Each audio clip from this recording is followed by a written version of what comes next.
Здравствуйте. В эфире программа «История башкирских родов». У микрофона Руслан Валиев и Салават Хамидуллин, руководитель автономной некоммерческой организации «Шажаре». Здравствуйте, Салават. Здравствуйте. Я напомню, что в нашей программе мы рассказываем историю башкирского народа с привязкой к истории отдельных родов. И сегодня о каких родах мы поговорим, Салават? Сегодня мы коснемся истории двух родов. Их селения исторически находились и сейчас находятся в восточной части современного Башкортостана. Род Кубаляк и род Теляу.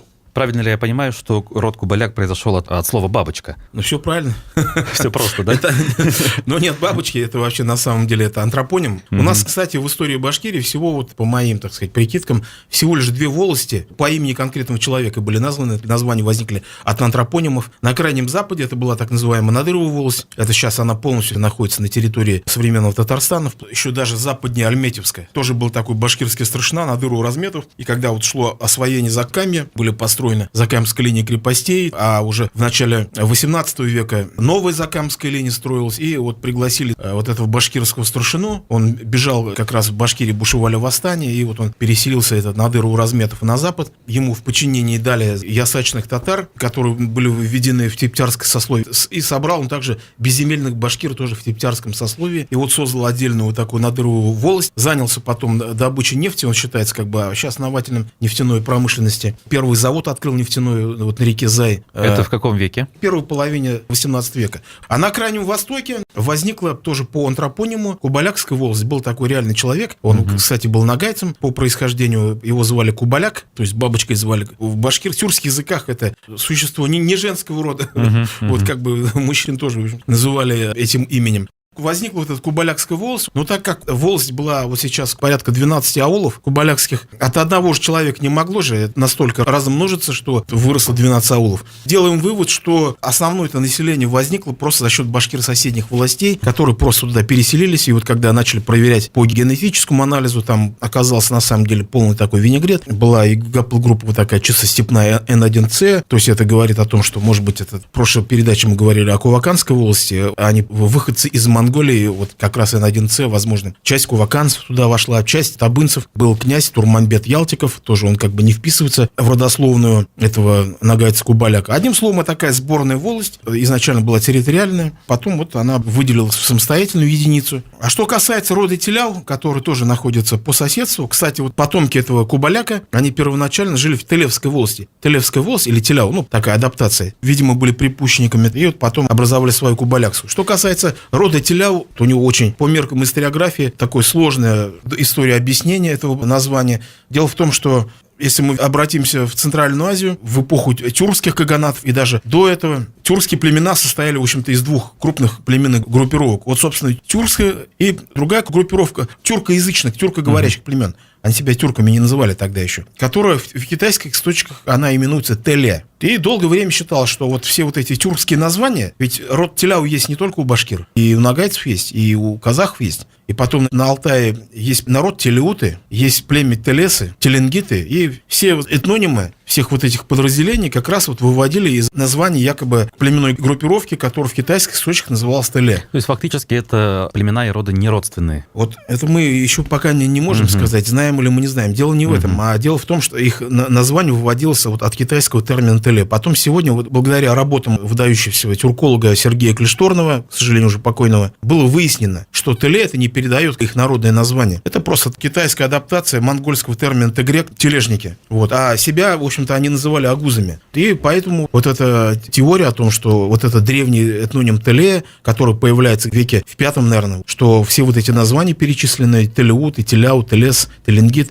они не имеют отношения вот этому китайскому термину Теле. Но тогда к чему? Ведь явно у них какая-то общая основа есть. И вот сейчас уже некоторые исследователи склоняются, что это, в общем-то, относится к названию динлинов. Динлин – это, опять же, китайская адаптация, и, возможно, а на самом деле в народном звучании это как-то ле, как-то вот так звучало. Динлин – это древний народ. Даже в свое время вот Гурум Гржимайло, известный русский дореволюционный географ и этнограф Гржимайлов, он написал там в свое время работу «Белокурая раса Азии». Вот эти динлины, они, ну, судя по всему, это какой-то индоевропейский народ, который вклинился в недра Центральной Азии. Они описывались как блондины, белокурые, голубоглазые и так далее, высокорослые. Китайцы их описывали и даже называли рыжеволосыми дьяволами. И, возможно, вот эти все названия с основой Теле как раз восходят к названию денлинов. Потом, когда вот генетически тоже были проведены вот наших этих башкирских представителей подразделений ТЛ, оказалось господство тоже вот этих, в кавычках, индоевропейских гаплотипов R1A, R1B. И все это характерно именно для кипчакского кластера вот этих тюркских племен, потому что кипчаки, предки, вот, у них как раз и были вот эти денлины. Слушателям эти названия, конечно, ни о чем не говорят. Сиры, которые как раз описывались как вот такое индоевропейское племя. Потом, как мы знаем, в Центральной Азии произошла смена этнической доминанты. До какого-то времени там было господство вот индоевропейских племен, там скифского круга и так далее, да. Может быть, они ираноязычные были. А потом происходит уже где-то в последних веках до нашей эры смена доминанты с индоевропейской на тюркскую. Постепенно все эти народы, они переходят на тюркский язык. Господствующие элиты, условно говоря, государственный язык тех каганатов, которые тогда существовали. И, по всей видимости, вот мы имеем дело вот как раз вот с потомками вот этих денлинов, которые вот вошли в состав потом уже башкирского народа под названием ТЛ. Какова территория расселения на территории ТЛ, у современного них Башкортостана? они живут очень компактно. Юго-западная даже, можно сказать, часть современного Училинского района. Тоже там где-то порядка 10-12 селений. Род, не сказать, что большой, очень интересный по происхождению. И в истории они хорошо отразились. Вот, допустим, там, если брать кубаляков, вот у нас известный представитель интеллигенции, вот Булат Ахмерович Азнабаев. А если брать доктора исторических наук, ведущий историк, специалист по истории Башкортостана, так ведь? Потом есть у нас Абдулла Султанов, известный певец, он слепой певец. Вот. Что касается рода Теляу, то я, наверное, хотел остановиться на одной фигуре, очень известной, очень прославленной, наверное, самый выдающийся представитель рода Теляу Муса Муртазин, как его иногда называют, башкирский Мелехов, Григорий Мелехов. То есть это в годы гражданской войны. Вот он метался из стана белых в стан красных, и та страна хотела его заманить, и та хотела заманить. Боевой генерал времен гражданского, герой гражданской войны. Вот. Потом, правда, его имя в связи с тем, что он в 1937 году был репрессирован, как враг народа и так далее. Там. То есть биография была неоднозначной, поэтому все-таки по версии большевиков. Да, она у всех была неоднозначная. 99% всей башкирской, так скажем, военной и культурной элиты, она была уничтожена. Так и по всей стране, в общем-то. Поэтому, что сказать о нем? Он до революции был призван в армию, служил на фронте, потом началась революция. Так как он происходил из малоземельных башкир, которые сельский пролетариат, вот он вступил в 17-м аж году в партию большевиков. Были вот среди башкир это единичные примеры. В отличие от других там башкирских коммунистов, например, там Багаудин Нуриманов, вот в честь него Нуримановский район назван, или там Бахтигарий Шафиев, вот улица Шафиева у нас, вот которые были противниками Валидова. В ходе гражданской войны они были белогвардейцами расстреляны, и Нуриманов, и Бахтигарий Шафиев. Муса Муртазин, он изначально примкнул к крылу Валидова, поскольку он понимал, что тут классовые интересы, то есть на чаше весов, да, или национально, что, собственно, превыше, так ведь? Идея класса или идея народа? Идея класса не может перевесить национальную идею всего народа. Вот он сразу перешел на сторону валидовцев. Участвовал в создании башкирской армии, храбро сражал в составе первого кавалерийского полка Амира Карамышева. Потом, когда Амир Карамышев умер, возглавил сам он первый башкирский кавалерийский полк. Вот. И когда воевал очень отчаянно против красных, командарм Гай, командир первой Красной армии, которой началось зимнее наступление 18 года Красной армии, башкирские войска как раз охраняли вот эту линию фронта от Уфы до Оренбурга. Им, значит, башкирский корпус дивизионного состава держал вот этот фронт, и Муса Муртазин со своим полком стоял вот напротив Стерлитамака. И там вот происходили ожесточенные сражения с частями первой Красной армии, и вот командир этой армии Дмитрий Гай, вот как раз город сейчас есть Гай в Оренбургской области, в честь него назван, а настоящее его имя Гайк Бжишкянц, кстати, потом был одним из главных обвинителей по делу Мусы Муртазина, хотя сам тоже не избежал. В 1937 году попал под каток репрессий, спрашивается, ради чего там они воевали, если советская власть не щадила. До 1937 года он чем занимался? Он работал во власти в башкирской? Да, вот сначала сражались, потом Валидов, поскольку белое командование не хотело признавать отдельного башкирского корпуса и башкирской автономии, вы знаете, да, адмирал Колчак. Когда вот демократическое было крыло белого движения во главе с Камучем, это бывший член учредительного собрания, тогда было все хорошо. Они вместе держали фронт, сражались вместе. Ну, потом пришел вот адмирал Колчак, это вот представитель вот такого правоконсервативного направления, там никаких инородцев, никого не пущать, всех зажать, всех казаками и нагайками всех разогнать и всех сделать там такую большую тюрьму народов. Естественно, там все национальные движения, не то что башкиры, даже казаки. Многие казаки, даже Дон отошел, не поддержал Колчака, многие уральские казаки не поддержали держали и так далее. И, естественно, вот Валиди договорился, начались переговоры с советской властью о переходе, вот перешли на сторону красных. Ну и сразу возникли всякие недоразумения. Красная большевистская центральная власть признала башкирское, значит, движение. На местах нет. И вот начались там партизанщина на местах, расстрелы, повальный арест, там унижение там, и так далее, и так далее. Муса Муртази не выдержал, разгромив Смоленский полк, ушел обратно на сторону белых. Там его полк разросся до состояния бригады, а потом в августе обратно перешел на сторону красных уже, потому что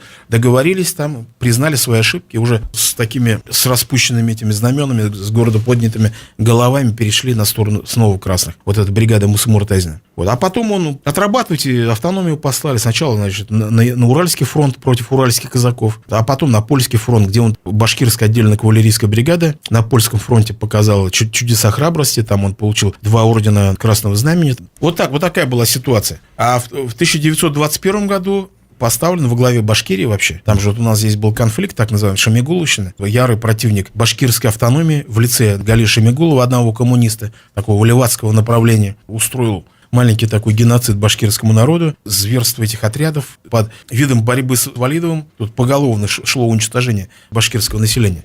Вот. И потом в Москве против Шамигулова началось восстание в Малой Башкирии. Вот. И властям ничего не оставалось делать, как пригласить Муртазина, на тот момент там наиболее, так скажем, авторитетного человека, поскольку все валидовцы, они уже ушли в Среднюю Азию. И пригласили, и в 21 году он возглавил Башкирию. Как раз самые-самые тяжелые времена. Здесь свирепствовал голод 21 года, и вот все ему как-то это нужно было разруливать. Стал председателем Башцик, то есть Башкирского центрального исполнительного комитета. Насколько долго успел проработать? Ну, он там проработал 2 года всего. Там, значит, как раз вот весь этот был конфликт сглажен, устранены вот это последствия этой Шамигуловщины. Он как был приглашен как кризис-менеджер.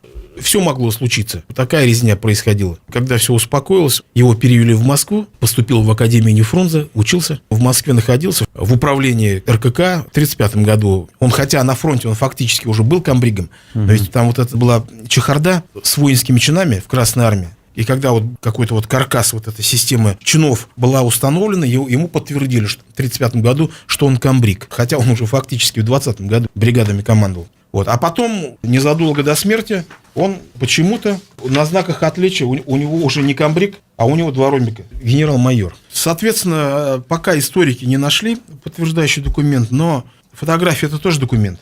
Конечно. То есть на всех фотографиях у него, значит, вот 2 ромбика. Это, видимо, между 1935 и 1937 годом, когда он был расстрелян, ему было присвоено звание комдива. Комдив, кстати, когда я приехал в Москву, после расстрела всех вот этих врагов народа, их потом кремировали, и прах захоранивали на Донском кладбище в Москве. Там и Блюхер, и все многие военачальники. И вот Муртазин в общей этой могиле, там вот табличка стоит, кстати, там написано комдив. А есть кого вспомнить из выдающихся деятелей из рода Кубаляк? Из Кубаляков, допустим, в Пугачевщину был знаменитый пугачевский предводитель Баим Тархан Кедряев. Вот самый критический момент, он там и ряд других предводителей оказали Пугачеву неоценимую услугу, когда Пугачев, разбитый под Троицкой крепостью, с горсткой своих людей укрылся в башкирских властях, они буквально там в считанные дни, там за неделю, что ли, ему новое войско поставили, 10-тысячное. И вот оттуда, в районе Магнитогорска, вот они, собрав эту армию, в общем-то, начали опять свое победное шествие по Южному Уралу, пугачевцы. А в гражданской жизни есть какие-то отличительные, выдающиеся, может быть, моменты? Или не обязательно выдающиеся, а то, что можно вспомнить по Муртазину? Ну, Муртазин, он был, я просто поражаюсь, это самородок был. Вот человек, который практически, можно сказать, не получил никакого образования, если не считать, что в детстве 1 или 2 года проучился в сельской школе, медресе и так далее. Был очень человеком одаренным. Его даже вот эта монография «Башкирские войска», которую он написал в 27 году, показывает огромный уровень его исторической подготовки. То есть из этого мы можем сделать вывод, что он занимался мощным самообразованием, вот, учась в Академии имени Фрунзе и так далее. Там вот эта книга, она до сих пор не утратила своего значения. Посмотрите научную литературу, на нее до сих пор ссылаются, особенно когда касается гражданской войны, боев. Вот это был самородок. Будучи там фельдфебелем, стал в рядах белогвардейцев там штаб-ротмистром, вот, а потом уже в рядах Красной армии дорос до комбрига, до комдива. И это не одно его произведение, там есть и другие его выступления, речи и так далее. А что-нибудь известно о его потомках? О потомках у него дочери остались, Шура Муртазина, она была, вот, насколько я знаю, там театральным деятелем, режиссером была. Травля была на них организована вот, в советское время. На всех Муртазинах пришлось Шуре Муртазиной уехать в Москву, и вот до конца жизни вот она вот была очень, скажем, обижена на советские власти в нашей республике. Вот такие дела. Но я хотел другое еще сказать, как вот в годы голода, это 21 год, здесь вот страшный был голод же, мы знаем, да? Ну, просто ужас, что творилось. Вот как Муртазин, насколько он был человеком энергичным, он всячески пытался хоть кого-то спасти. Значит, организовал продовольственные поездки эмиссаров, засылал в Среднюю Азию. В Средней Азии там же не было продразверстки, как в остальной России. Голод из-за чего начался? Из-за этого процесса. Большевики просто народ ограбили. Особенно вот на Южном Урале. А плюс они еще и войной были разорены. Ведь фронт 6 раз вот так ходил по Башкирии. 6 раз туда и обратно. Полностью было разорено хозяйство, все разрушено. Потом еще ограбили эти продотряды, все вытрясли из крестьян. Ну, соответственно, что? Начался голод. А в Средней Азии было относительно благополучно. Тогда же вот пошло, там, Ташкент, город хлебный, да? И все туда отправлял эмиссаров, и народ туда начал бежать массово, спасаясь от голода. И Муса Муртазин организовывал, посылал эмиссаров, которые закупали там это продовольствие, везли в Башкирию. Плюс он работал с американской American Relief Administration, такая американская организация помощи голодающим, которые тоже, вот здесь они устроили, американцы, полковник Белл, бесплатные столовые в Уфе, в Башкирии. Вот этот АРА, который, в общем-то, у нас сегодня почему-то замалчивают, который АРА, она все-таки, я не скажу, что всю Россию спасла от вымирания. Нет, конечно, ну, все равно вот это показательно, что американцы вот тяжелый момент, вот эта благотворительная организация, она, в общем-то, пыталась хоть как-то минимизировать вот эти последствия голода. Даже фотография сохранилась, Муртазин с представителями АРА. А эта организация работала, получается, не только в Башкирии, но и... В основном они в Поволжье, потому что страшный голод вот он был. На Украине тоже был, но я не знаю, там АРА работал или нет, но в Поволжье точно работал и в Башкирии. Вот, кстати, картина вот известная. Художник Яковлев, «Красный командир», 28 года. Вот в центре, значит, Муса Муртазин. Картина вот где-то в музеях Москвы. То есть это настолько была в то время легендарная личность. Если читать воспоминания Буденова, он в один ряд стоял там. Вот, говорит, были герои гражданской войны, там, и перечисляет. Котовский, Чапаев, Муртазин.